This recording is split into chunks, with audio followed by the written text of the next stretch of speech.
good morning here in Cochin, because normally during these months it's quite warm and sunny, but fortunately we're just heading out to the monsoon seasons here in Cochin and in wider part of Kerala, so it looks quite bleak and dull today. But anyway, let's not bring all the dullness to the session. We are heading with the last and final day 3 of the first IDF Regional Conference Asia Pacific 2024. Not sure how many of you are familiar with my face. I've been doing these sessions for the last couple of days. Anyway, my name is Natasha once again, and today I'll be taking this session forward.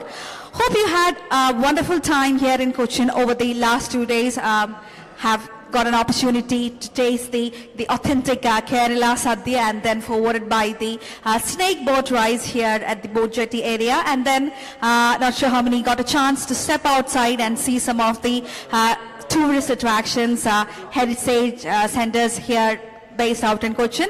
Hope you had a wonderful time getting to see here bits and bobs of Cochin, and you never know, maybe after the closing remarks for the conference today, you might still get a chance to do some shopping, or maybe head out and see some more exciting things that are happening here in Cochin.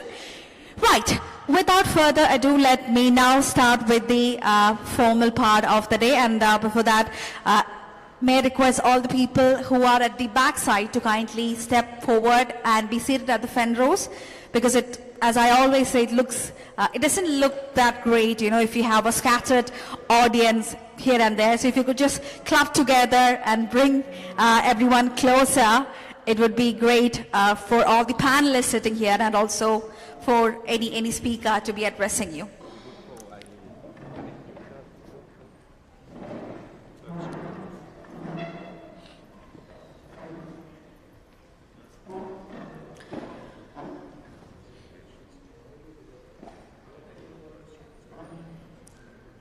Well, looks good, and thank you so much everyone for understanding.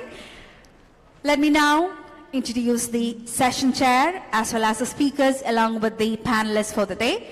As clearly mentioned on the screen, we have our 8th session, and it is supporting innovations. Can't wait to grab all that insights and new knowledge and wisdom that will be showered upon during this session. The session is going to be chaired by Mr. Satish Marathe, who is the Director of RBI. Ladies and gentlemen, let's all give it up a good round of applause as we welcome Mr. Satish as the session chair for the Supporting Innovation session.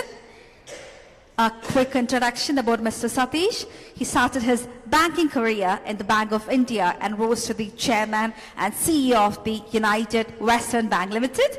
He is the founder member of Sagar Bharati, which was registered in 1979.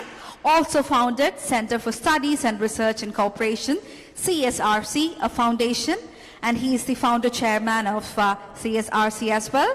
He has been representing the cooperative sector in pre-budget meetings with the finance ministers for the past several years. In 2015, IFCEO conferred Sahakarita Ratna Award on Sri Satish Marathe. In the past, Sri Marathe had been held various prestigious positions in management of various banks and financial institutions. It's indeed an honor to have you, Mr. Satish, here. Once again, extending a very warm welcome to the session chair of the day. Right, and now it's time to introduce the speakers and the panelists. Dr. Abhijit Mitra, who will be joining us virtually, and hopefully without any technical glitches, he'll be able to join us as we start with the session. Followed by Dr. Dhananjay Apparao. Can we have Dr. Dhananjay, who is the Principal Advisor, Ministry of Primary Industries, New Zealand, onto the dais. A hearty welcome to you as well, sir. Now, let me welcome Dr. Alfred, the Senior Program Officer for Animal Production, Melinda and Gates Foundation. A hearty welcome to Dr. Alfred, who will be joining these gentlemen on the dais.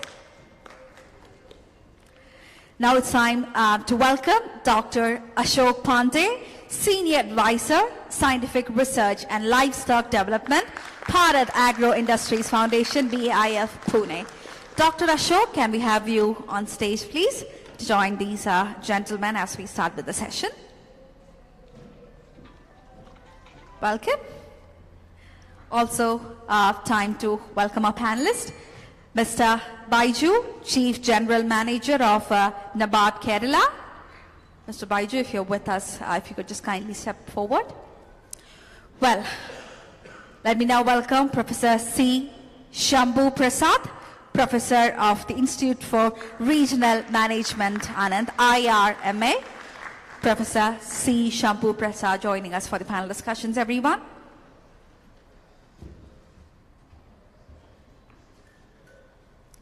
Welcome, sir. And last but not least, let me also welcome Mr. S. Raghupati, Executive Director, Operations of NDDB.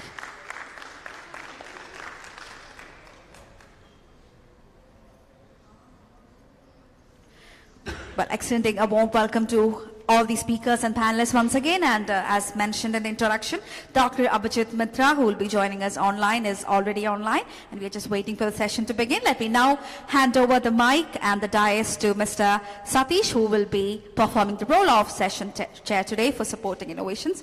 Over to you, Mr. Satish.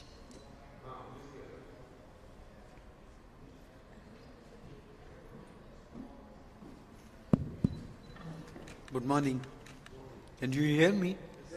Okay. This session, though very few have attended, is going to be important as we move ahead. Particularly in the Asia-Pacific region, we'll have to create new models of innovation which would be more appropriate. During the course of the next 1.5 to 2 hours, we'll come out with various features. I've been reading a little about the dairy sector of late, and then there has been discussion about Dairy 4. Just as we talk of Industrial Revolution 4, there's been a talk of Dairy 4.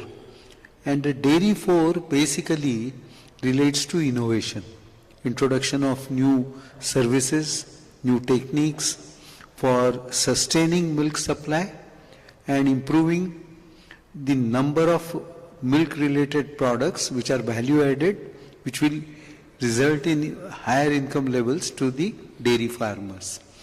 Some of these and more other issues we'll take up as we go ahead. May I now request to arrange the clip of virtual clip that you want to start? So, dear participants of ITF Conference of Asia Pacific 2024 welcome, sir. At Kochi, India, and the delegates from the different countries, member countries of AFCA, I welcome you all to this brief presentation on behalf of Animal Production Health Commission in Asia and the Pacific on the role of AFCA in supporting dairy development and innovation in Asia and the Pacific. It's a privilege and honor to make this presentation on behalf of AFCA as AFCA chair, and I also would like to acknowledge the support given to me by AFCA Secretariat, particularly Scott, Felix, and Benjalak in preparing this presentation. AFCA is a congregation of 18 member countries of the Asia-Pacific region.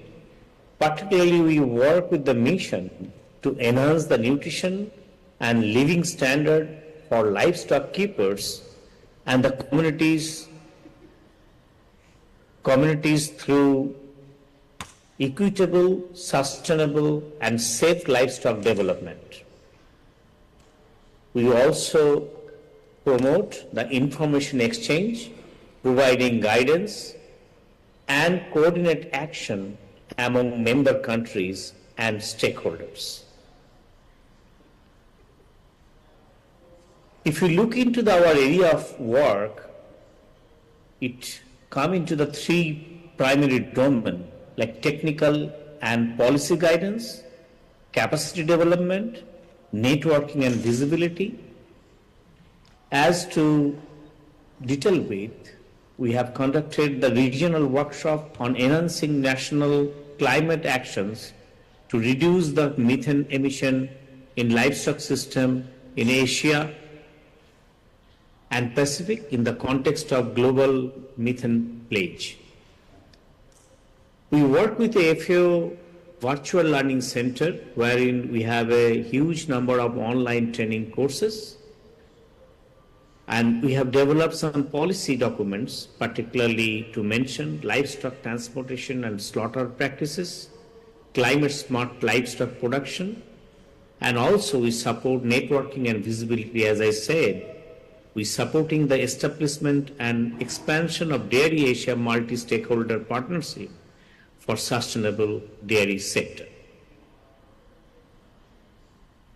We have shared some of the questionnaires with our member countries to capture the picture of the dairying or dairy as a scenario in our member countries. And if we look into the details, that as Africa countries of 18 member countries, we contribute 23% of the world cattle population, but we contribute to 30% of the world milk, which of course include all ruminants. Dairy plays a significant role to the agricultural GDP, and there is a variation among the member countries, wherein we find that Australia contributes nearly 6%, 8% is contributed in dairy sector. In Pakistan, Nepal contributes nearly 12% of its agricultural GDP, while Bhutan and Indonesia, they contribute nearly 16%. But in India, which is also the largest milk producer in the world, it contribute nearly 30% of the agricultural GDP.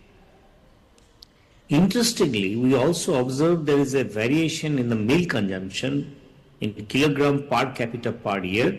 If you look into this map, we'll find there is a huge variation between the country. But one interesting thing is that most of the country, they suggest at least one serving per day. So there is a variation in the milk consumption. Also there is a variation or contrasting recommendation of the national standard that how much milk one could consume. So this is the kind of a variation exists. And if you look into the how our countries are doing in terms of how they're dependent on the milk production with their self-sufficiency, there is also variation. Many of the countries actually they are self-sufficient, but some of the countries still depend on the import for their meeting their national demand. And interestingly also we observe here that wherein country like Thailand, Iran and India and partly Thailand are almost self-sufficient, some of the countries has reached up to 85% like a Bhutan, wherein self-sufficiency is one of the target or any of the dream or objective of the country. But there are other objectives also figured in, which are sustainability, genetic improvement, which will again towards the increasing milk production, driving innovation, maybe through the development of corporation, and of course safe milk and milk quality is also one of the important area where people actually looked into. Now, if we look into we also asked a question that how people are thinking or countries are thinking in terms of constraints for developing dairy sector in our member country.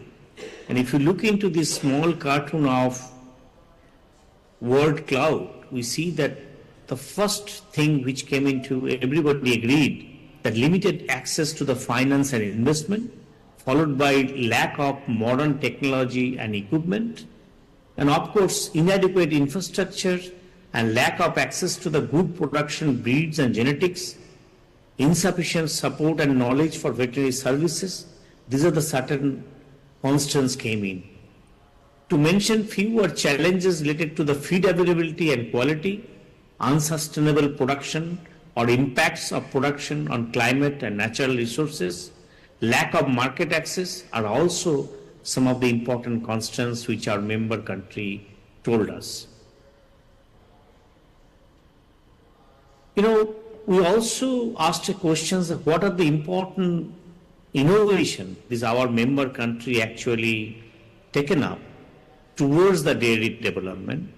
To showcase few, in Papua New Guinea, they have conducted a pilot study involving nearly 600 milking cows, and they demonstrated that taking care of temperature regulation and using feedlot system, which is primarily Israeli technology, and using the genetics of New Zealand cattle breeds, they could increase their milk production. In Bhutan, they have used successfully sex semen technology and used the government nucleus farm to increase the rate of genetic gain, performed nearly 7,000 AI, among which nearly 1/3 is the sex semen. While in Thailand, they have demonstrated a true digital cow system to detect heat cycle and abnormal behavior, which includes cows' movement and as well as feeding, for increasing the milk, making the dairy industry much more sustainable and innovative. In India, besides the successful story of the cooperatives, across the India, we established state-of-art milk and milk product testing laboratories to ensure the safety and quality of milk and milk products. There are other examples of successful dairy innovation among the Africa countries are, for example, Australia, they have demonstrated robotics and automatic milking, which help us for address the issues of animal welfare, labor efficiency, and it gives us much more flexibility.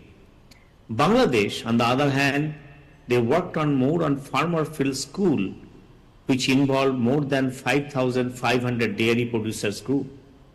Indonesia and Sri Lanka, they actually work more on small farmers or small scale entrepreneurs. Iran, they champion the dairy farm for biosecurity and productivity. Malaysia worked for geo-waste management, and Nepal worked on off-seasonal breeding for the buffalo to mitigate the drop in milk production during the spring and early summer months. And Pakistan also showed how improved housing management can help in the high producing dairy cows. We also try to capture that what are the area where country requires assistance for fostering and upscaling the dairy production, and here the winner is the research and development followed by improved access to the finance and investment.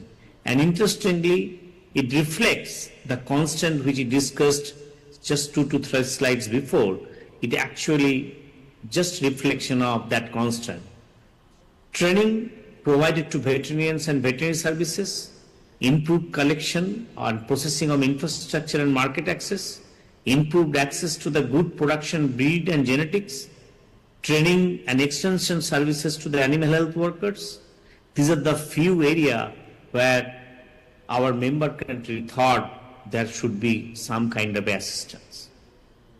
Keeping this in mind, I must tell you that how AFCA worked for supporting our member countries.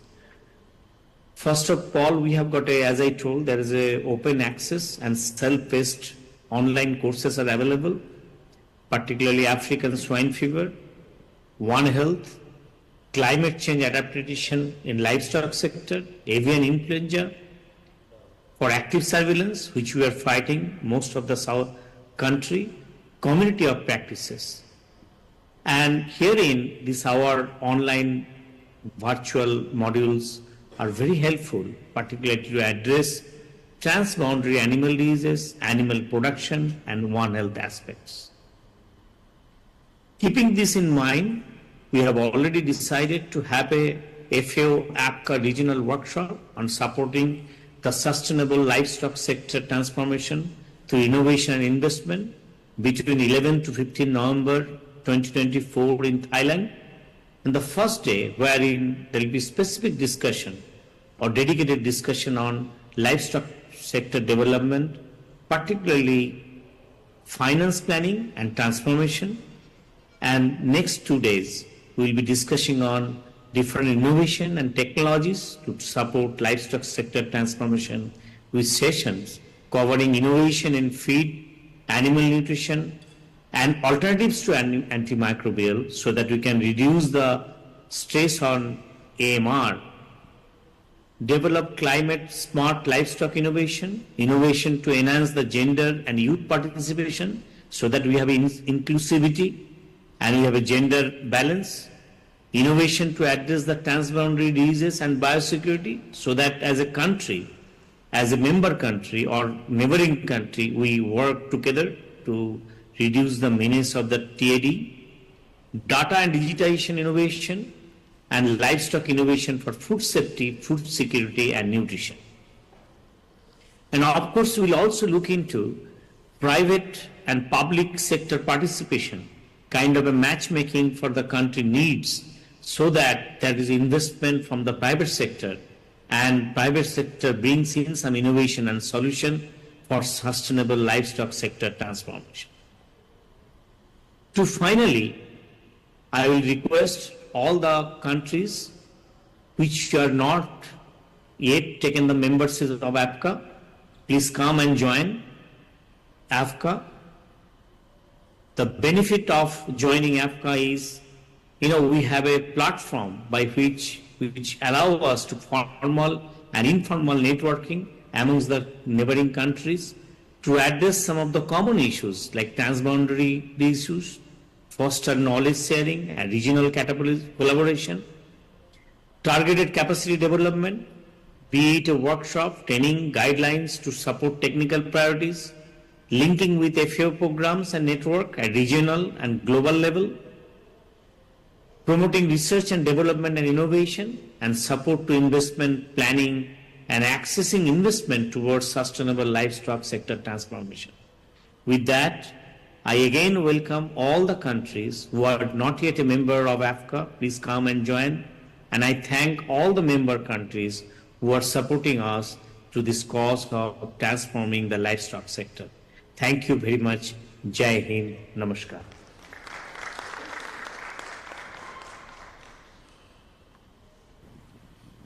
Now may I request Dr. Alfred to make the presentation.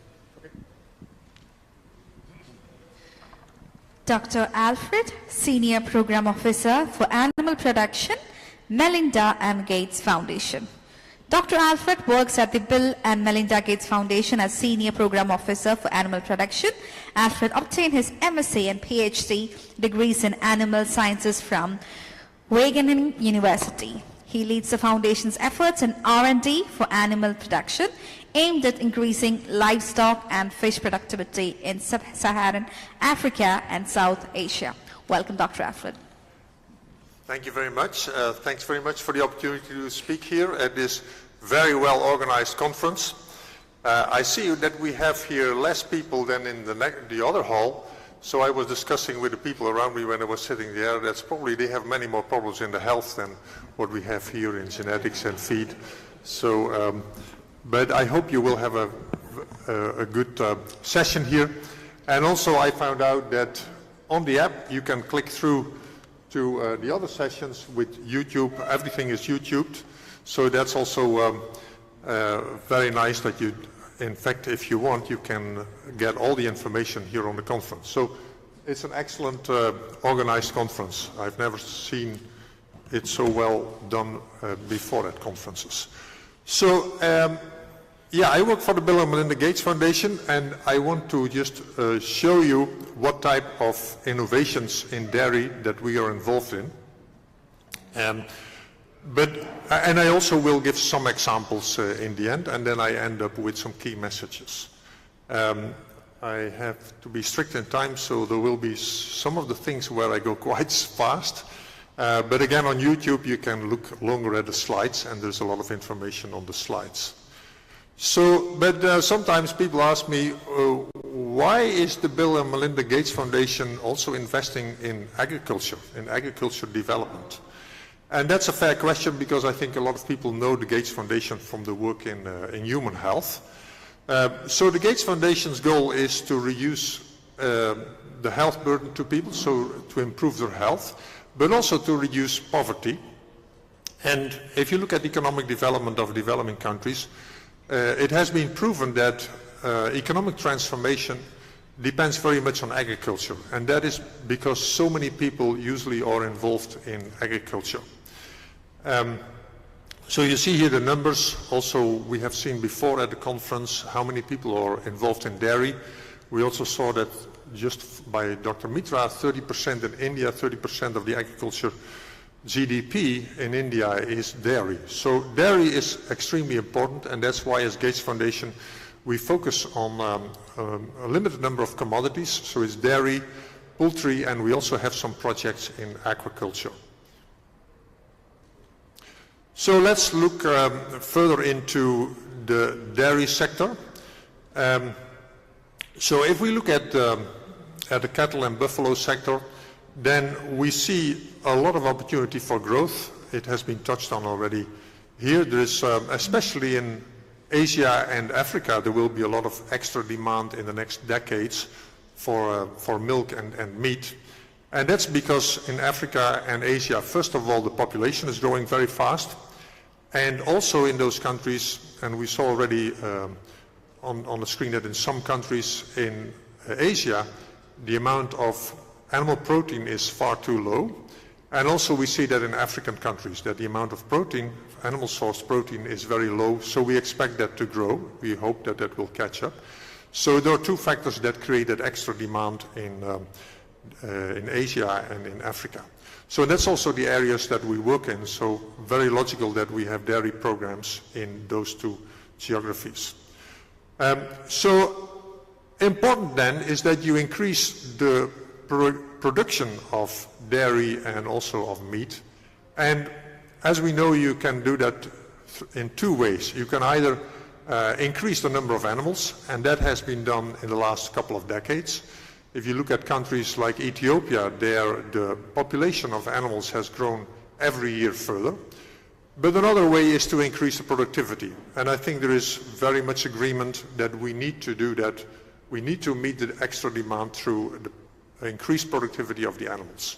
If we are able to do that, that will save land. So if we wouldn't do that, then a lot more land has to be cleared. And also in terms of greenhouse gas emissions, which is very important, of course, for cattle because of the methane. So it is very important that we do it through productivity. Dr. Felix yesterday showed very well emission intensity. That's the amount of greenhouse gas emission per unit of product. So when you have higher productive animals, then you have a lower methane output per unit of product. That is very important. So that's also why we, in our program, we focus very much on increased productivity per animal, and we are not happy if we just see the production in the country further growing, because that usually has gone, at least in African countries and also some of the Asian countries, that has gone at the expense of resources. So let me explain to you what areas that we are investing in. So first of all, we have a lot of projects that are related to that productivity improvement. So I'm myself a geneticist, so I really like the genetic programs that we have. And you can make a lot of difference when you increase the genetic capacity of the animals. So I have a couple of projects here in India, but also in African countries. And R&D, we do that in partnerships with some partners in US and also in Australia and Japan. So then we have, so I have colleagues that work in animal health, and I have a colleague that works in animal nutrition. So also those projects help to increase the productivity per animal. So then we have a number of projects on innovations in the markets, and most of it is the offtake, so to make sure that if people also produce more milk in their herd, that they can also monetize it. And that is an incentive also for that people are starting to use the better inputs, better genetics, but also better feed. And then you see on this slide, we started with some projects on greenhouse gas emissions, so a direct reduction of greenhouse gas emissions, but I will not touch on that, that has just started. So let me talk about the subject that I'm most involved in, that is dairy genetics. So we have platforms in South Asia and also in Africa. So I put it here in one slide together. So what is it about? It is, first of all, a lot of local phenotyping that has to be done. So especially milk recording is done here in India, but also in African countries. First of all, to help the farmers to see the productivity so that they also know which animals are the best. But the related part of that is to set up genomic breeding values for the breeding programs. And Dr. Pandey will explain you more about that, because we did a project and we still have a second, they are running a second project on setting up genomic breeding values in collaboration also with stakeholders here in India. So related to that research, so if you get a lot of data and you also have the DNA profiles of animals, you can also find sometimes relevant genes that help you to either create tolerance to a certain disease, like we have a disease in Africa called East Coast fever, and animals were found that are tolerant to East Coast fever. So those type of genes can be very relevant for breeding for tropical areas. So and one of the goals then is to do gene editing. We have very limitedly projects on that, but we think that is also a possibility that will become much more important in the future. I need to go quite quickly. So on the right-hand side, you see projects in delivery. So once you have the good breeding animals, you want to make the genetic inputs, either embryos or semen, available to the farmers. So we are helping with some infrastructure building in African countries. But we also look at innovations in semen and also in embryos. There is sex-sorted semen, which is very good. We just saw that Bhutan is doing a lot already, relatively. In India, it's also upcoming, but it's still very costly. And so we have projects, well, we have one important project to reduce the cost of sex-sorted semen. And we hope that that will soon become a successful story. That would allow much higher reach of for the farmers of sex-sorted semen, which is especially in India extremely important. Then also we have a project on embryo transfer. Embryo transfer is now only used in the top of the breeding programs, but we also think it could be used by farmers to quickly upgrade their herds, but then you need a much lower cost version of embryo production and also transfer. So Dr. Pandey, as I said, will talk about genomic selection. I just want to show this slide that we also do this project through a partnership with ILRI in Nairobi to set up for African countries genomic selection. And you see here an overview here. It is again about setting up an ICT platform so to get good milk recording, and then genotype a lot of animals, and then the end of it is that you are then able to select very good bulls which go to the artificial insemination center. And this system is now working in 3 countries, so Kenya, Tanzania and Ethiopia, and it's rolled out now to more countries in East Africa. And at the moment it's only for productivity of animals, but we are also setting up there for the genomic selection system for other traits. You see that here also on the slide. And one of the exciting things is we also started with emission intensity. It's still a pilot, but it also shows that it is possible to reduce directly the emission of methane per animal. So then I moved to animal health. That's not my subject, so don't ask me very difficult questions about that. You should have been in the other session. But animal health, my colleagues work on that to make relevant health products available to farmers in Africa and in Asia. to reduce the burden of disease. In some countries, the burden of disease is very large. That creates morbidity, so that creates also mortalities, but at the same time, of course, also it reduces the overall productivity. So it's very important that people have access, the farmers have access to good health products. So, and then usually after developing in partnership with companies or research organizations better health products, then we work with companies to roll it out into the countries. So we sometimes incentivize through market de-risking, we incentivize the companies or directly the farmers to use those products. And then after a couple of years, that system should run on its own because it becomes financially sustainable. So here is a quick overview of the priority diseases that my veterinary colleagues have chosen in 2012.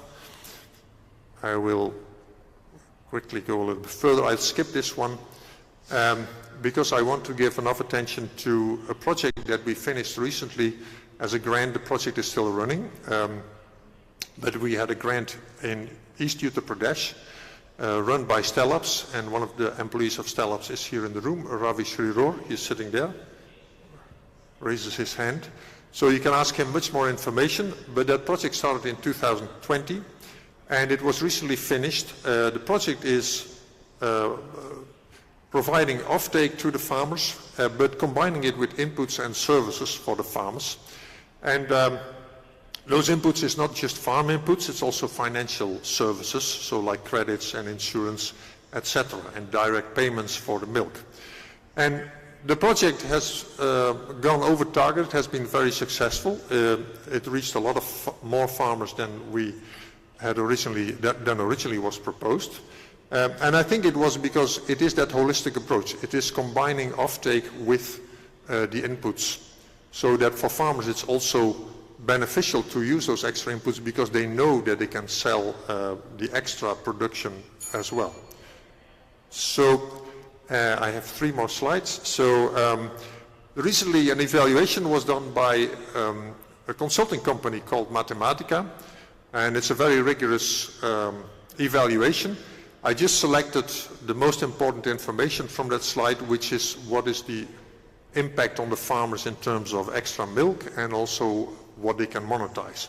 So you see here 2 groups. One is the green, that is where the project was rolled out. Those farmers were surveyed, about 2,000 farmers in total were surveyed, and you have in yellow the comparison group, and you see a big difference in the amount of milk that was sold by the treatment group. And also, if you look at then the financials, which is of course the most important, you see that the farmers spent more in inputs. That is logical. They were also encouraged to invest more in feed and to invest more in improved cattle, in better cattle. So as a result, they had a lot more revenue. They could sell a lot more milk to the collection center. And if they then looked at the revenues versus the cost, then you saw a clear increase in profit, about $150 extra per farmer per year. So I end with my key messages for the audience here. First of all, I showed, but also many other people showed, the huge demand growth that happens in Asia and Africa.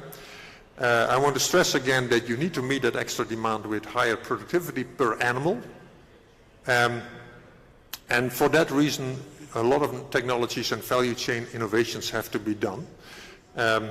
And those innovations that people come up with need to address the challenges of the small-scale farmers in tropical conditions.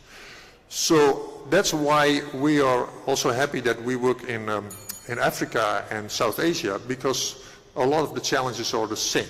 So my last message is then also that, because we are only a very small player in the whole area, so very important is South-South collaborations to help each other with innovation. So we saw it with Dr. Mitra. Countries within Asia, they can help each other, but also African countries and Asian countries can help each other with the challenges and helping to innovate in a way that is helpful for small-scale farmers in tropical conditions. So thank you very much for your attention, and I look forward to questions.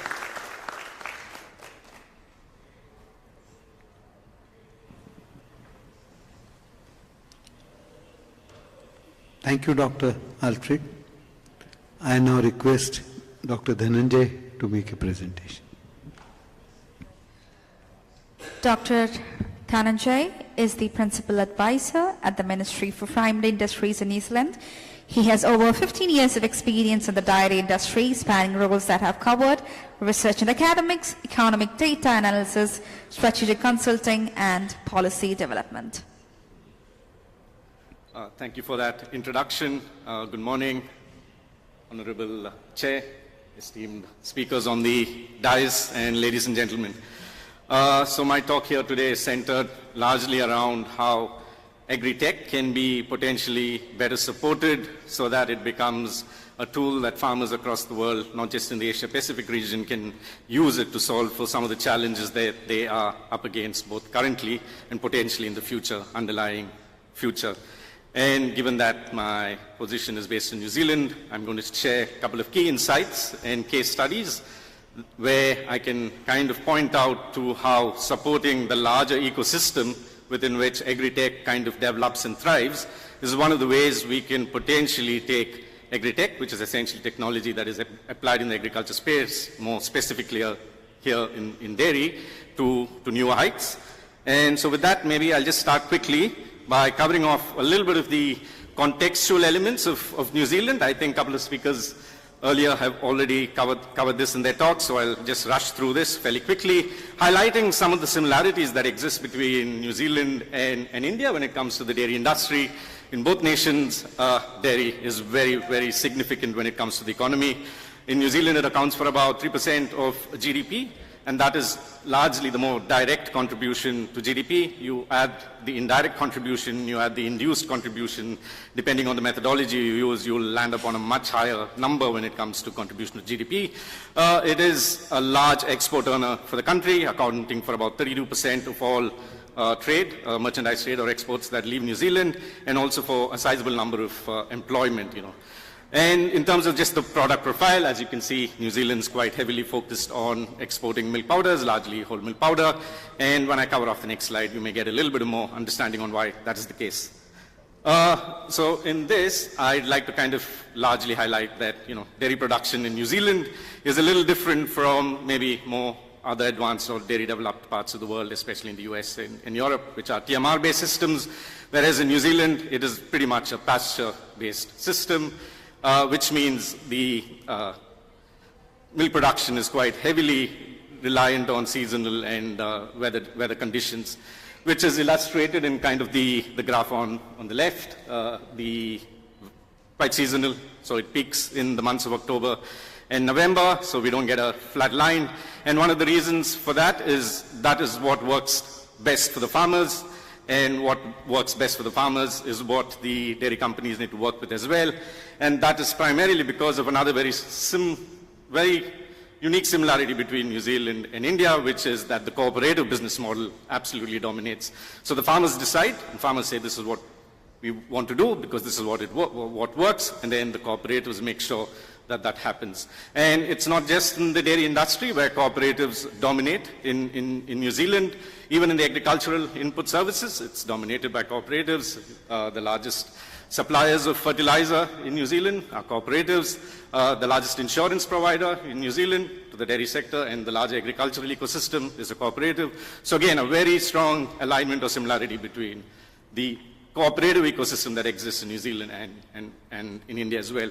And on my graph to the right, kind of highlighting some of the challenges that the dairy sector is kind of up against, and which is why we potentially need some of these agri-tech driven solutions, which is centered around the number of cows kind of declining in New Zealand, which means milk production cannot be just increased by increasing the herd or the population, but must be achieved through greater yield, so more milk production per cow. And that is likely to be more challenging going into the outlook or the future years, because as we all potentially are aware, the dairy farmers are up against substantial challenges. These challenges are underpinned through labor constraints.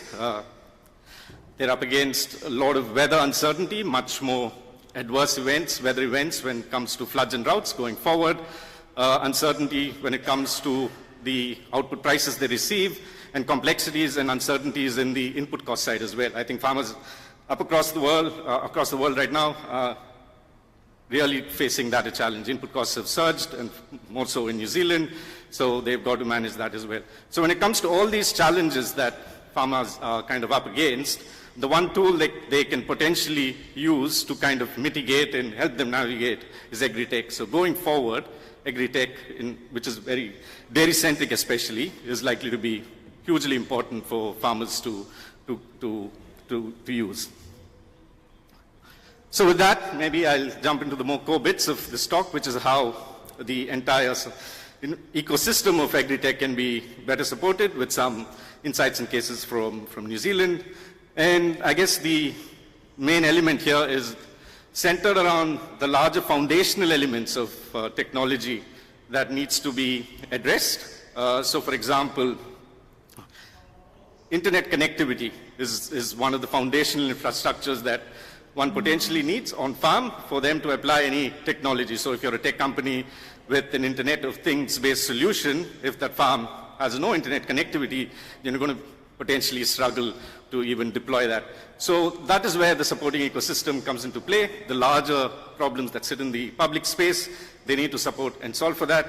So here is an example in New Zealand. This is called the Rural Connectivity Group, which addressed the problem of improving rural connectivity, a partnership, a collaboration between the government and three of the biggest telecom players to kind of step in and increase the connectivity of network connectivity in New Zealand. And as you can see, as the course of this program, almost 520 new cell sites were built. The cell towers itself, the graph on the picture on the right kind of says was an innovation. It was a lower cost one, a shared infrastructure between the telecom service providers. But as a result of that, network connectivity improved, and a result of greater network connectivity means that those farms that didn't have network connectivity now do, which means if there is a technology solution available, they can potentially use it. So supporting foundational infrastructure is one way to do it, and that can be achieved largely through partnerships and collaboration. The next is having a very well-designed or strong innovation agency. So in the case of New Zealand, we have a government innovation agency, Callaghan Innovation Agency. That is the lead agency for most things that are centered in the space of innovation. And when it comes to dairying, I have an example up there. So that is a company that emerged out of some support from Callaghan Innovation, Halter.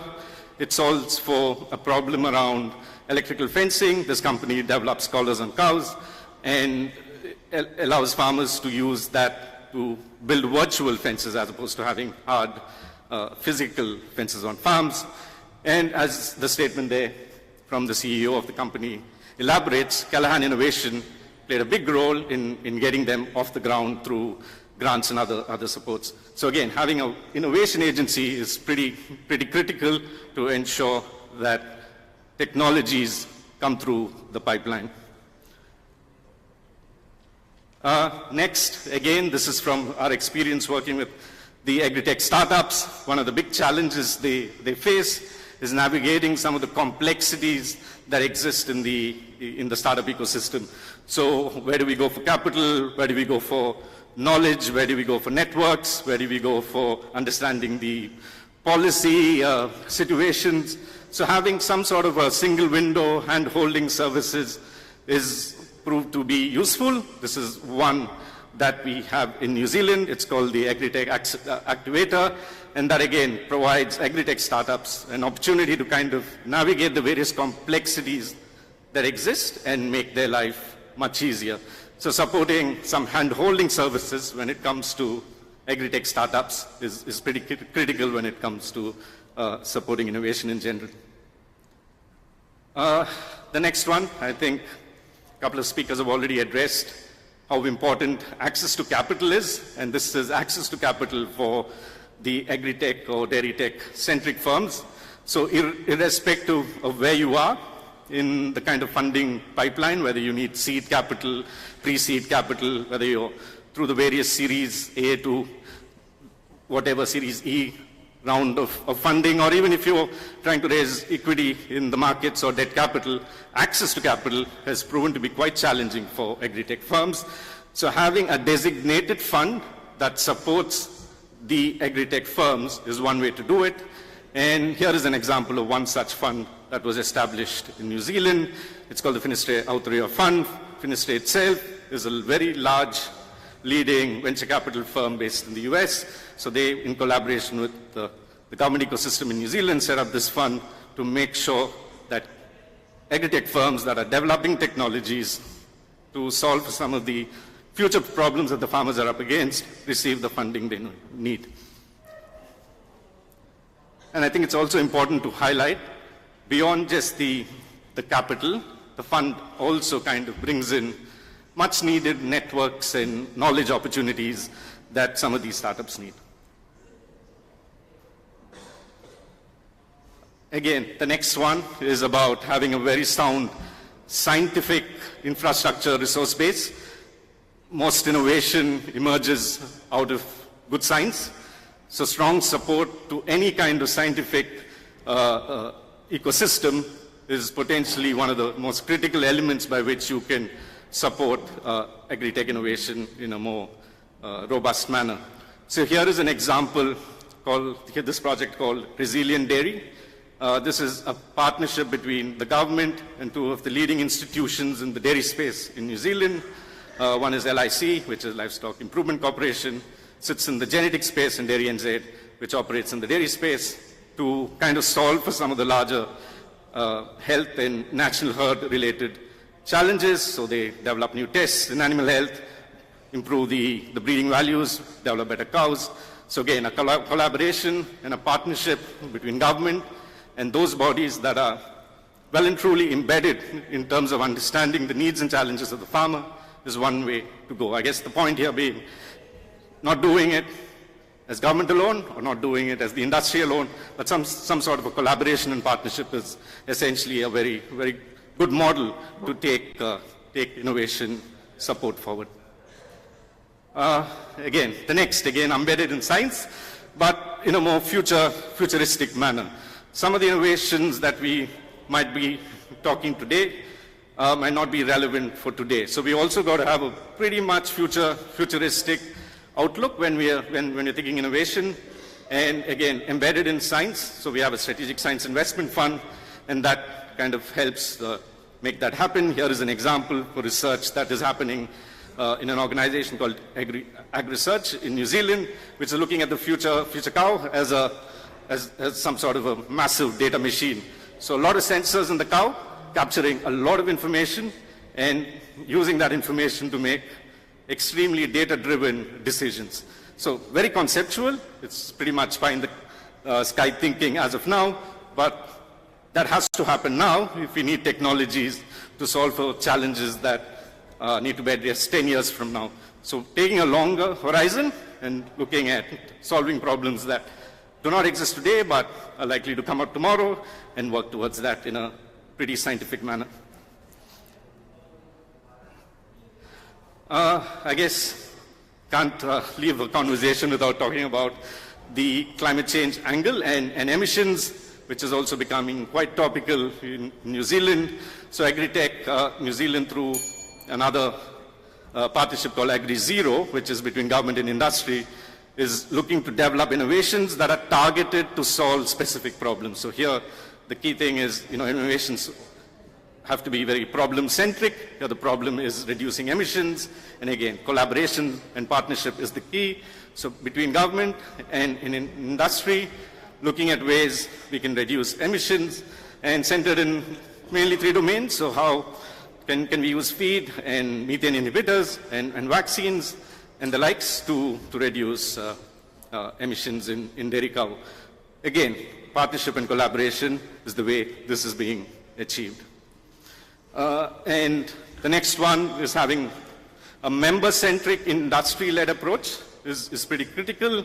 So in New Zealand, we have the industry organization representing the Agri-Tech ecosystem, which is called Agri-Tech New Zealand. So they kind of are the voice of the Agri-Tech startups. So they kind of bring to the policymakers and the others the key issues that are kind of facing the larger Agri-Tech ecosystem, and then collaboratively those can be addressed and solved. So largely working in the area of advancing the entire agri-tech ecosystem in New Zealand. So having a pretty member-centric industry-led approach is also quite critical. With that, I'm concluding thoughts. I guess, the main things being, collaborations and partnerships are pretty critical when it comes to solving and supporting some of the critical agri-tech related solutions that we should be looking at both in the now and for the future. Thank you. Thank you, Dr. Dhananjay, for the detailed presentation you made. I now request Dr. Ashok Pandey to make his presentation. Dr. Ashok Pandey, Senior Advisor, Scientific Research and Livestock Development, Bharat Agro Industries Foundation, BAIF, Pune. He's a veterinarian specialized in animal genetics and breeding from, and then JNK VV Jabalpur in 1980. He has been associated with BAIF since 1980s and has a vast and enriching experience of about 44 years of planning, execution, supervision, and impact assessment of various natural resource-based livelihood programs. Welcome, Dr. Ashok.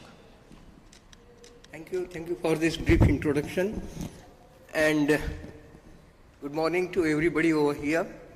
I'm really thankful to the organizers of this workshop for inviting me over here to present whatever our organization is doing for betterment of the people, particularly the far-flung rural areas and the most downtrodden. So BAIF is known for that particular activity and is involved into many of the activities, including all natural resource development activities and more focus upon the livestock development. So this is a photograph or a picture, portrait I would say, at our main office headquarters in Pune, which shows that Gram Rajya, that means every resource of that particular village should remain into that particular village and the village should become self-sustainable, self-sufficient. Then as regards the initiatives by BAIF in supporting innovations, I am not going to read all the things what are presented into the slide, but I will come to the issues and then discuss those subsequently. So issues were, kind of milk productivity in the country and all that, and what actions BAIF has taken up.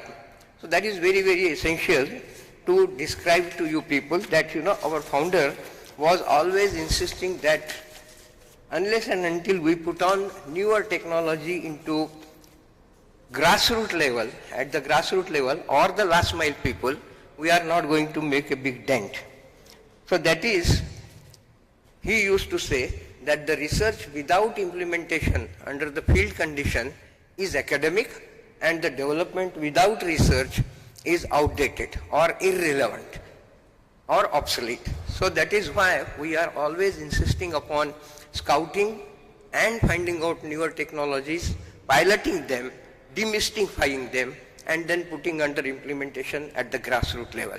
So here we started with artificial insemination in 1969-70, so almost 50-55 years back, and that time was an innovation which has been taken up now countrywide or even the worldwide as well.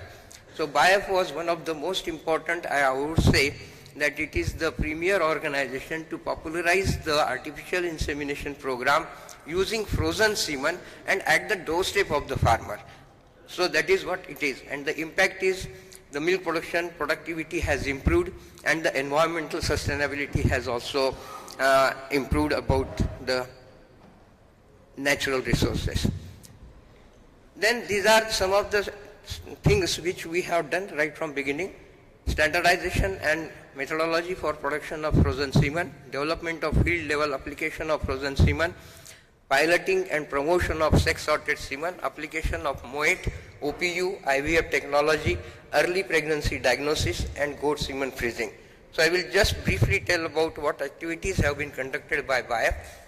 In 1973-74, we started production of frozen semen by using the technology which was developed internationally, and today we can see that we are producing more than almost 14 million frozen semen doses at 3 of our frozen semen stations, 2 are in Urli Kanchan and 1 is in Haryana, Jind. We have a mix of purebred HF and Jersey, similarly the crossbreds of HF Jersey with our indigenous milk breeds. Then we have almost 17 indigenous breeds from which we are producing the frozen semen, and more than about 9 buffalo breeds, and we are also producing the frozen semen from goat or the bucks for the use under the field conditions. So this is what we are doing. We are carrying out this program through our cattle development centers, and here are the details given how it is being done, how the activities are being carried out, and in the table you can see that every year we have 4,300 more than those number of centers which we are operating in different 15 states of the country, and more than 5.2 million artificial inseminations are being carried out in our own program. And similarly, we are also making the frozen semen of very high genetic merit as well as excellent quality to different cooperatives, state governments and other agencies which are like-minded. Then application of sex-sorted semen, because this is another new technology which is in vogue for more than 12-13 years in the developed or Western countries, and which was brought to India with support from Bill Melinda Gates Foundation. Alfred is already here, he is our senior program officer. So that support was given to us by Bill Melinda Gates Foundation, and we have piloted those trials by importing the frozen sex-sorted semen from USA, from ST, Sexing Technologies, in 7 states. And then after getting very encouraging results, we had an agreement with the Sexing Technology to produce the semen indigenously. And we have till now produced almost 1.5 million frozen semen doses of sex-sorted semen, and used 1.3 million doses in our program, as well as made available to other agencies. Very encouraging thing is that out of 0.29 million inseminations, almost 3 million inseminations, we could get 44.5% conception rate in our own program, which is very, very encouraging. And the sex ratio is almost 91% out of 40,000 calvings. So that is another very, very big number on which we have worked as far as the sex ratio is concerned. And we have got very encouraging results, and we are continuing this with our program. We are also making it available to different agencies who are interested into this. Then Alfred was talking about the genomic selection for genetic improvement. This is another program which is sponsored by Bill Melinda Gates, and this is the second phase of this program going on. And first phase was almost 7 years, and now the second phase is of 5 years, in which we are running into the 3rd year of the program. So here we have 63,000 animals are being recorded as far as the performance of different traits are concerned, genetic traits are concerned. 21,000 animals which are completing the requirement of the performance recording are also being genotyped and already genotyped. A small SNP array is also developed for breed composition identification, and we are working here with NDDB as well for finding out custom based kind of SNP chip for cattle and buffalo.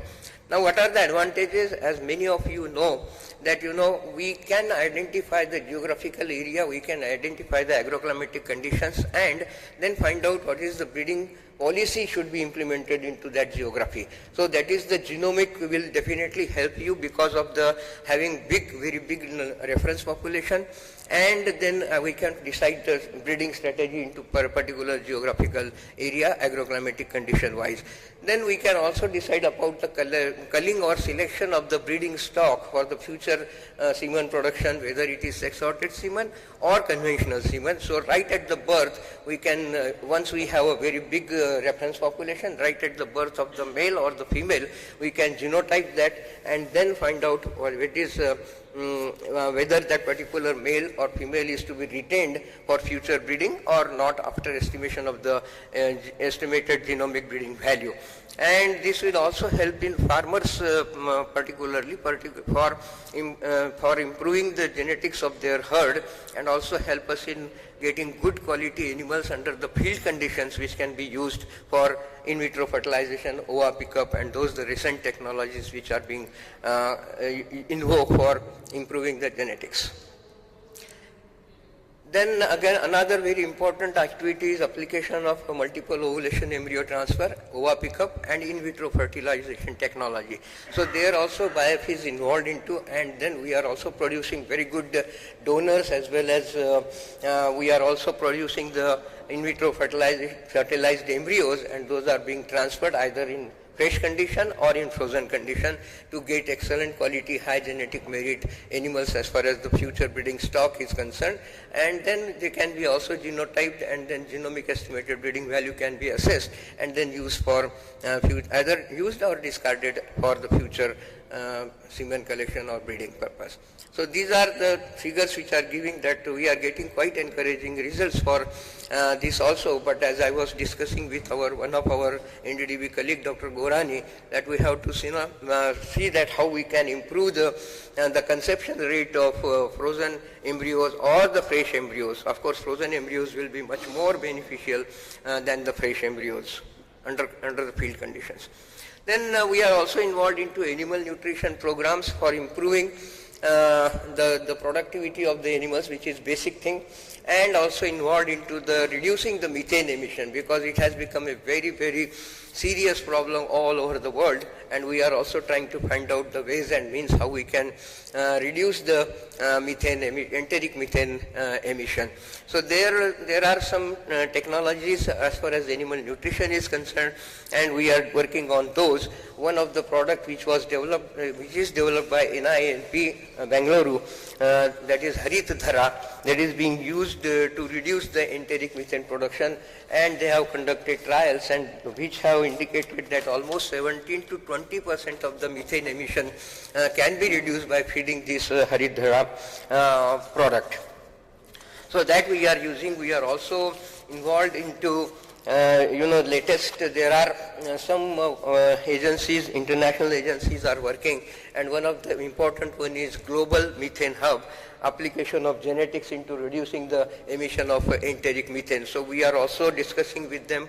We will also be a partner into that project. When it will be implemented, it will be coordinated from Netherlands, and that discussions are going on, and we can be one of the partner in that as well. This is about animal nutrition. Then we are also working on forage research, because everybody of us know that almost 30-35% of the green fodder is short in India. Same is the case with the dry fodder, and a little shortage of the cattle feed or the concentrate mix is also there. So BIF is also one of the partners in 3 breeding ICR coordinated research projects. That is, one is on the animal genetics and breeding, second one is on animal nutrition, and the third one is on the forage crop research. So with this support from the Indian Council of Agriculture Research, we have also worked for almost 40 years now, and we have released almost 10 to 11 different types of varieties which have been identified at the national level and which have been released for particular geographical area for further cultivation at the farmers level. So this is, some of the photographs are also being displayed over here, that what kind of varieties we have tested, tried and released at Government of India level. So this is forage crop research area, which is also equally important as far as the production, total milk production and per animal productivity is concerned. Then forage crop research, another thing, Azolla. So these are some of the innovative things which have come in vogue in recent past. We are also trying to use those at the field level, at the farmers level. That is very, very crucial and very important. So Azolla is there, hydroponics, maize hydroponics is there, silage is there, which has become very popular nowadays. Every farmer now having dairy herd is involved into preparing the silage as well. Then leaf feed block can also be developed, and then alfalfa. Earlier the alfalfa or any other fodder was sown by the kind of broadcasting, but now we have developed the technologies for line sowing, and which has resulted into getting very good production and productivity per unit area. This is about the forage research, and then we are also involved into e-learning, and e-learning is very, very important. We have developed almost 65 modules, structured modules for, and those are in different Indian languages. So many of those are for the benefit of the farmers who can register and join this program at a very nominal cost. Similarly, it is also for the veterinarians, it is also for the artificial insemination technicians, and for the livestock development supervisors. So these are the courses which are developed by us, and we are also conducting those courses for benefit of the farmer. Because promotion and motivation of the farmers is very, very important. Training, capacity building and handholding is also equally important. We are also involved into organizing different types of webinars for different types of people based upon their requirement and all that in different thematic areas, particularly in dairy sector, and many of the people are getting benefited out of it. So this is what BIAF is doing into and involved into since last almost 57 years, and it is giving very, very encouraging results at the same time. So I am also well within the time, so I would like to stop over here. But before that, I would just like to narrate one phrase or the proverb which says that, the earth is not inherited by us from our ancestors, but it is borrowed from our next generation. And the things which are borrowed are required to be returned with interest. So that is what we have to see, that we further enrich the ecology system, also improved, and then the sustainability is also further brought into the whole system, and that's how we have to see that. And it is not only for livestock development, it is for all natural resource based activities which we are conducting. Thank you very much.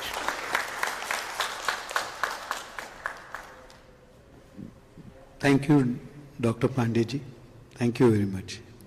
It was very informative and more related to India specific, if I may say so. May I now request Professor Shambhu Prasad ji.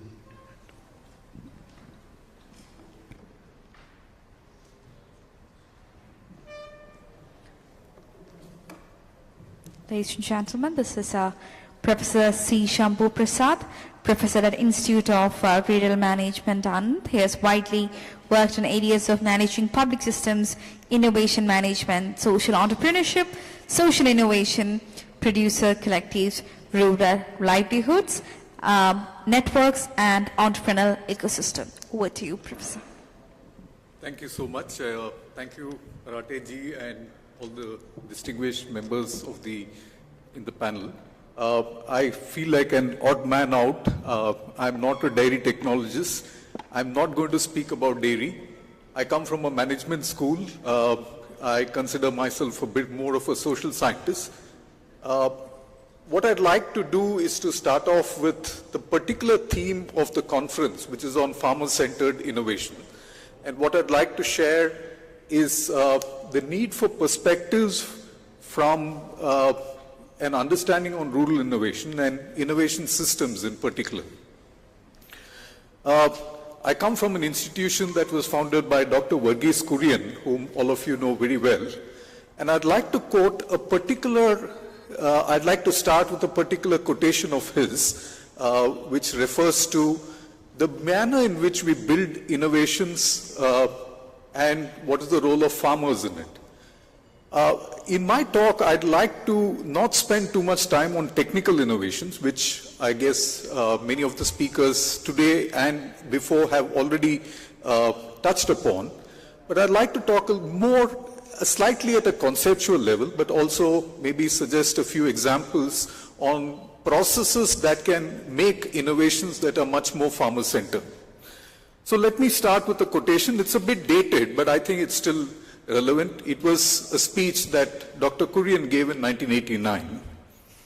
And he says, and I quote, "Let's discover the truth that the unlettered villager is often the wisest of teachers, and that without our guidance and directions, the villager survives and thrives in conditions we could not face.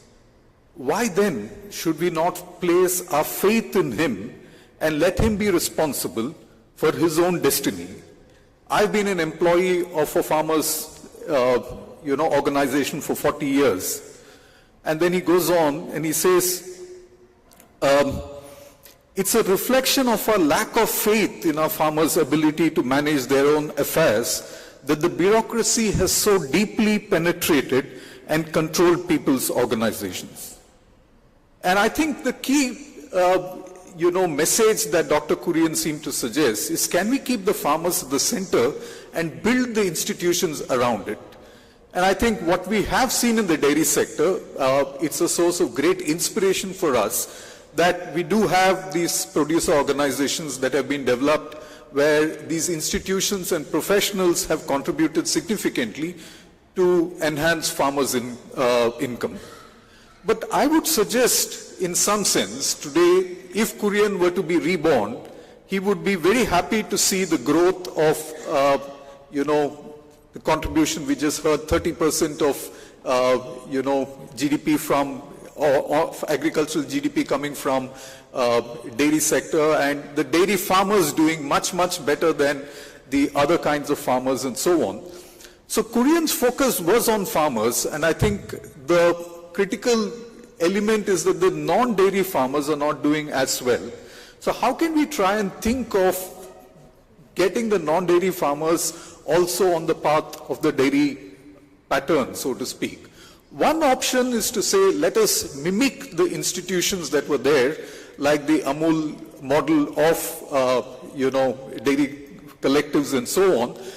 And at IRMA, we've been trying to do that, but we do realize that there are significant changes in the value chain of the dairy sector. The interface between the member institutions, members and the institution is on a daily basis in the dairy sector, which is not so easy in the agriculture sectors with other kinds of crops and so on. So the key thing is that, how do we get the farmer who's in some sense, he or she is an individual, and there are these institutions that over a period of time have become highly specialized and are working in silos. So for instance, today you have a Department of Agriculture, you have a Department of Animal Husbandry, which is different, and you also have a Ministry of Cooperation. And for a farmer, for each thing, perhaps they have to go around to different kinds of institutions. So I would like to suggest that one of the ways we have to innovate is not just technically, but innovate in the context of organizational forms and new ways of thinking around how do we work with the farmer, not only for the farmer. And in this, farmer's knowledge becomes quite critical. We are dealing with a situation that we have to recognize that, of course, there is this huge sustainability challenge, but also the fact that we are significantly underperforming in meeting our sustainable development goals. And I think collectives or cooperatives as a form of institution has a significant advantage that if you invest in the institution, you are addressing more than 4 or 5 or maybe even 6, 7 SDG goals at the same time.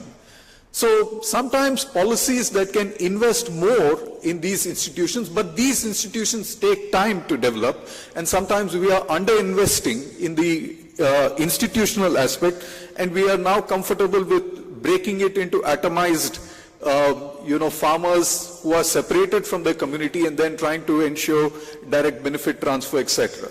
But that's a separate issue, we'll come back to that. But I think the main point I'd like to argue is that how do we get this idea of systems? We are dealing with a situation of extreme uncertainty, high level of complexity. Dhananjay spoke about navigating complexity as well. I think it's important to embed systems thinking in everything that we are trying to do. This rooting or embedded systems thinking will have to happen first at the farmer itself. I mean, at the farm, how do we try and ensure that we look at the farmer as an integrated person, not just as a dairy or non-dairy person, and we realize, and I think computations can easily be made around it, that a farmer, agriculture is related to livestock, is related to agroforestry, and then perhaps also to the rural industries. And I think Gandhi's idea of Gram Swaraj is a useful enough concept for us to re-embed the integrated systems view of livelihoods at the farm level. Going further on that, one would suggest that can we try and rethink our institutions, especially in terms of climate change, where nature is our primary source of inspiration? So can we mimic our institutions to suit nature? So in a sense, rather than, build for great amount of certainty, can we embed them to try and have a great ability to learn from the system and constantly improve, and also in a process try and ensure that the productivity of the whole is much more than the productivity of the part. So today, for instance, when we talk of natural farming, we know that while an indigenous cow is not able to produce as much milk as, hybrid cow and so on, but if you were to compute the other aspects of what it's able to do through the urine, through, the dung, in an integrated system, we might like to look at productivity somewhat differently. So the third aspect of this is related to this idea of the role of women in production systems. And if you're talking of sustainability, and it's been noticed in many places that if you do not include women as a critical element, they are much more closer towards ideas on sustainability. So how do we take production systems and design them to build their capacities over a period of time? I'd like to mention briefly about sustainability transitions, and I think this takes time. I've just come back from a conference in Oslo. There's the 15th Sustainability Transitions Research Network. Institutions to move a farmer from an existing unsustainable pattern, which is recognized now, to a sustainable pattern takes time. And those institutions and all of us need to work towards making that happen. And in this, management has an important role to play. I'd like to end with just 2 points. One is on the important role that civil society organizations have in innovations. There's, of course, the example of BIAF. And when we're talking of complex adaptive systems, we need to understand that we cannot ignore the role of civil society organizations in bringing about this transformation. I'd like to take a particular aspect on innovations, which is discussed a lot in the literature, and higher education institutions as innovation intermediaries. There are specialized institutions, and that's where there is a role for management and social science institutions. So how do we enable these conversations between different kinds of actors? In India, we notice that the platforms available for knowledge exchange between dissimilar actors is quite low.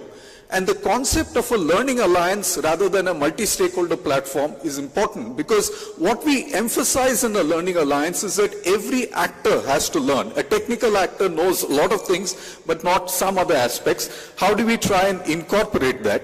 And we've done a fair bit of experiments on this. There's a website called smallfarmincomes.in where you can look at it. And one particular point I'd like to mention, and I'll probably end with that, is this recent effort which has been part of a 3-year exercise. And the key element in writing this 15 case study on farmer-producer organization, this is called Farming Futures, Reimagining Producer Organizations, has been that the process of bringing out the case study has been a joint exploration right from the start, with academic institutions working along with development practitioners. And I think this effort of trying to work together in generating and what I would consider co-creating knowledge is perhaps the critical element that we need to look at as we talk about innovation in an increasingly uncertain world. Thank you very much.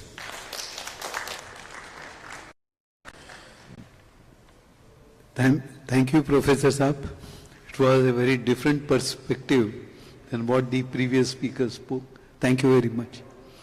May I now request Mr. Raghupati ji. Mr. S. Raghupati, Executive Director Operations, NDDB, He has a certification from the Institute of Coast and Works Accountants of India, MCom from Madurai Kamaraj University, and a PG diploma in rural development from the Institute of Rural Management, Anand. With 33 years of expertise in accounts, finance, audit, taxation, and general management, he has excelled in leadership roles within NDDB and contributes to the board of several organizations. Thank you for the introduction. Good morning to everybody. So, Professor should not think that he is the only person odd man out. I am also odd man out. I will company to him because I am also not from the technical side. Yes, I am also from the different perspective. I am also from the finance background, not from that nutrition or something. So, my question to the audience is, when the innovator gets the satisfaction, he will get the satisfaction when he see the happiness from the face of the beneficiary. Here the beneficiary is farmers. So as Professor told, all our innovations in the dairy industry should be centered around the farmers. If I give a brief perspective for the past 3 years what NDDB has done, is that the 4 areas NDDB has done a remarkable thing. One is the Varanasi. We have made a big 100 metric ton biogas plant which produces daily 4,000 cubic meter of gas, which is used for the dairy to produce the milk, to process the milk, which has reduced the cost of production by 40 paise per liter. So that amount has been transferred to the farmer. Next is the dung which we have collected, for which we are paying about 80 paise to 2 rupees to the farmer. And also we have a dung testing method also, which has also increased the income to the farmer. And then coming to the environment side, we have prom from the slurry we have made, which is again used to be the farmer for the agriculture. So, and the second intervention which NDDB has made is in the form of the technology. Our ICT team, so normally you know people when you go for any software intervention, you go for a SAP or Oracle, which are very costly. So we made an in-house developed NDRP and given to the cooperative unions and federations freely, so that middle level people, middle level cooperative federations can operate it, which is having end-to-end solutions, right from the farmer's payment till the sales. Another intervention made by our NDDB Dairy Services is the sex-sorted semen, which is likely to be, which will go to be very sure that game changer in the sex-sorted semen, which is now dominated by the 2 multinationals, with Indian technology, which is likely to come to the commercial production in, say, in the maximum by 6 to 7 months. Latest we have done it, what we have taken over, NDDB taken over manages lot of federations, unions at the request of the state governments. Right now we are managing the Ladakh, which is the difficult terrain to work, where we are managing their dairy federation, where what we have found is that we have to go to the door-to-door collection. This is not a BMC method or chilling sentiment, doesn't work there. When you go to the door-to-door collection, we have to do it only through the cans, which is not so hygienic. So NDDB along with the Suzuki and IDMC Limited, which is one of the subsidiary of NDDB Limited, came out recently before 10 days. One van, we have vehicle, which is mounted BMC of 300 liters, and along with the testing equipment, which is very important, which also runs on the solar. And we fragged off from the Anand before 15 days, which reached Ladakh. When I saw the farmers are so happy, a van come to their home, collect the milk, and give them the slip what they deserve to earn this income, which has been given on the same day. Test is happening before in their eyes. So they are very happy. So this is another innovation NDDB has made. Coming to the next point is the challenges faced by the innovators. What are the challenges? One is, it happens mostly in India that most of the ideas killed at the idea stage itself. They don't know how to come to the moon. Even the ideas come from the farmers also, nobody respects it. And another 60, even the idea is respected, access to the capital to make the idea to the conception stage and putting to the ground is another challenge. And even coming to that next challenge, the legal challenge which they face is that the patent, IPR and everything, they face it. Some of the suggestions which I make it, I know sir is also in the RBI board. is that now we have this most of CSR activity. Why can't you give the innovating also to be included in the CSR activity? This is one of the things which we can access it. Number two is NDDB, IDF, INC, Government of India and most of the private companies, public limited companies have come together and had the IDF conference after long years, and also now we have the regional conference. Why can't we form a trust to help the dairy innovations in India? Because NDDB has already done it through a NFN, that is NDDB Foundation for Nutrition, already formed a trust. Through a trust we are helping the school children to give the milk to the children, every day you are giving, and also we are giving the biogas. Now ONGC has tied up with NFN, and they are given 30 crore to build a biogas plant like in the case of a Varanasi model in the Bihar. So my thing is that why can't we form a trust and which can help these innovators? Thank you. So I open for the discussion on this topic.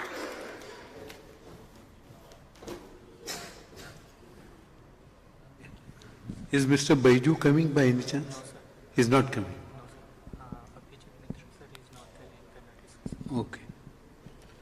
So we have a few minutes more, and if there are any questions, we can have them, and then we'll conclude in time because they want to start the next session exactly at 11:30. I've just been told. So any questions over there? You can give her the mic.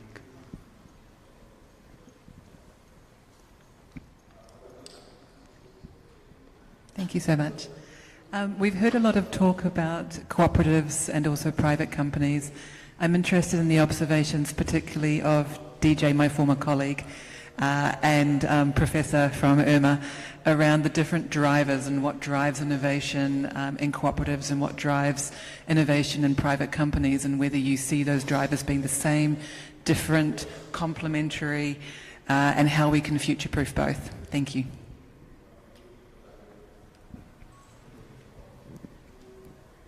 I can go first. Professor, this is, I guess, a brilliant question, Mel. I guess my thinking is when it comes to being very farmer-centric, and given that cooperatives are farmer-owned, farmer-controlled, and almost all benefits are centered on the farmer, the ability to get innovations are likely to be more robust because they're grounded well and truly in what the farmer wants, as opposed to, the other models, whether it's an investor-owned firm, where the disconnect between the farmer and the firm is much greater. So the true voice of the farmer is potentially not heard as clearly, which means the innovations that are then developed might not be truly appropriate. I think that's where the cooperative model really works.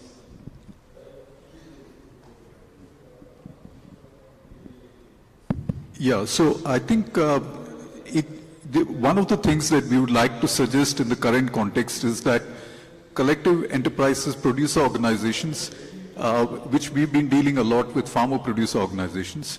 So can we look at them as startups? Because they need to have the same kind of entrepreneurial spirit to deal with what's happening in the markets. And sometimes the way we are looking at them, and government policies seem to be very deterministic. You have a business plan, and have you executed your business plan completely? Only then I will release your money. But a startup changes its plan every 6 months, depending on what the market condition. So to kind of make them more nimble, therefore the entrepreneurial thinking being very critical to the producer organizations is an important part. The second element is also to try and appreciate today that the ecosystem around has grown significantly. One is, of course, on financing itself. The producer organizations do not have, especially in the Indian context, enough of us, equity capital that can drive change. We are talking of much smaller organizations today in the farmer producer organizations with less than about 1,000 members paying maybe 1,000 rupees or so. So there is an inability of these institutions to try and go up the value chain. So we need a lot of institutional innovations as we go further.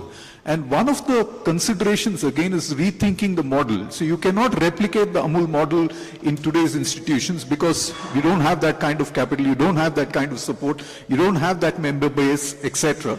And also, you cannot do an end-to-end value chain. So there is a second level of institution that we'll have to think of, where farmer producer organizations actually become incubators of a newer kind of enterprise. So they invest a bit, but private capital also gets in. So you might talk of a different kind of blended finance and so on that can take this to the next generation.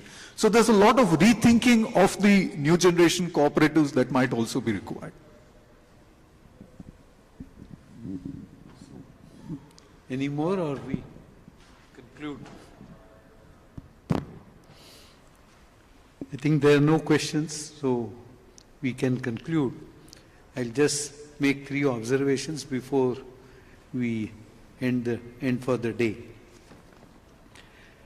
The entire discussion in the last 2 days and today morning also, I have felt veers around the health of the livestock and the comfort that we can provide to the livestock. That's going to be the major area where we'll have to look for more of innovations, because that will ensure sustainable milk supply across the nations.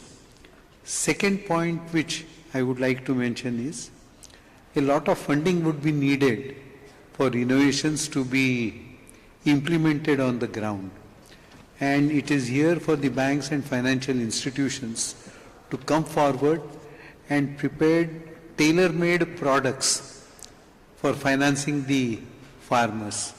And it should be kept in mind that in the current transitory phase, we will have small herds of livestock, and keeping that in mind, the products and services should be made available by the banks and financial institutions to the farmers.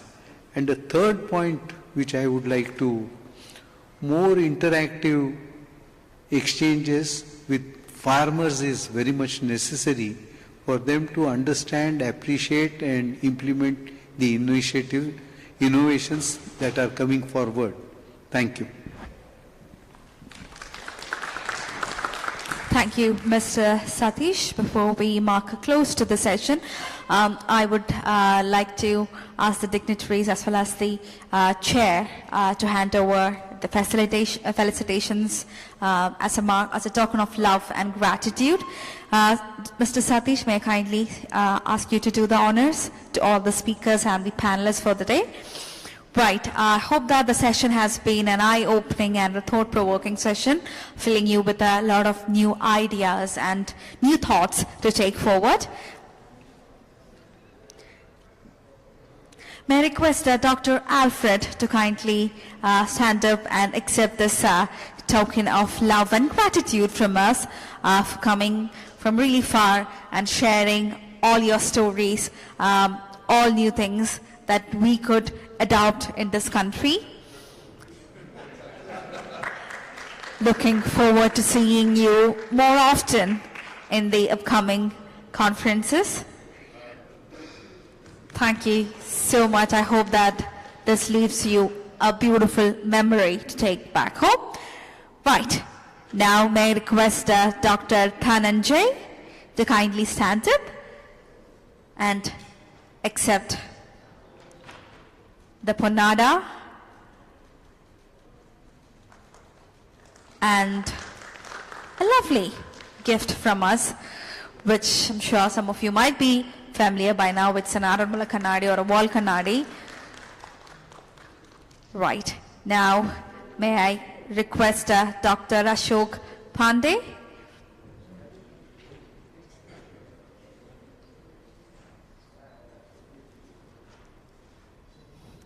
Ashok Pandey, who is a senior advisor of BIF in Pune. Indeed, a very resourceful and an experienced gentleman who has joined us today and has left us with thoughts with food for thought.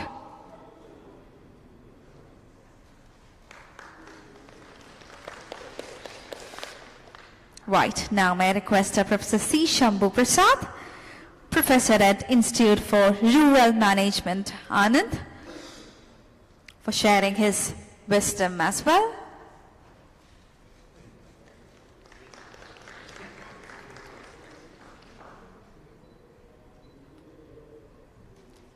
Right. And the last one, but never the least, Mr. S. Raghupati, Executive Director, Operations of NDDP, is now receiving the Punada from Mr. Satish, and now the Balkanadi and the certificate as well.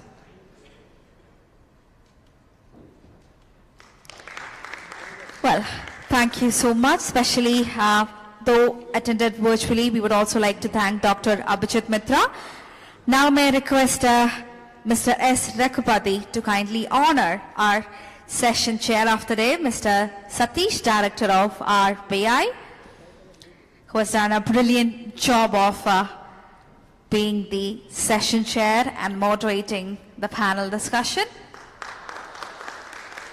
Thank you so much, and again looking forward to listening to you as we move towards the upcoming conferences. Right, with this we come to the end. May I request all the gentlemen to kindly stand up and join for a group picture so that we have a long-lasting memory of all these fine gentlemen working in different sectors across different countries, coming together and sharing thoughts and wisdom with us.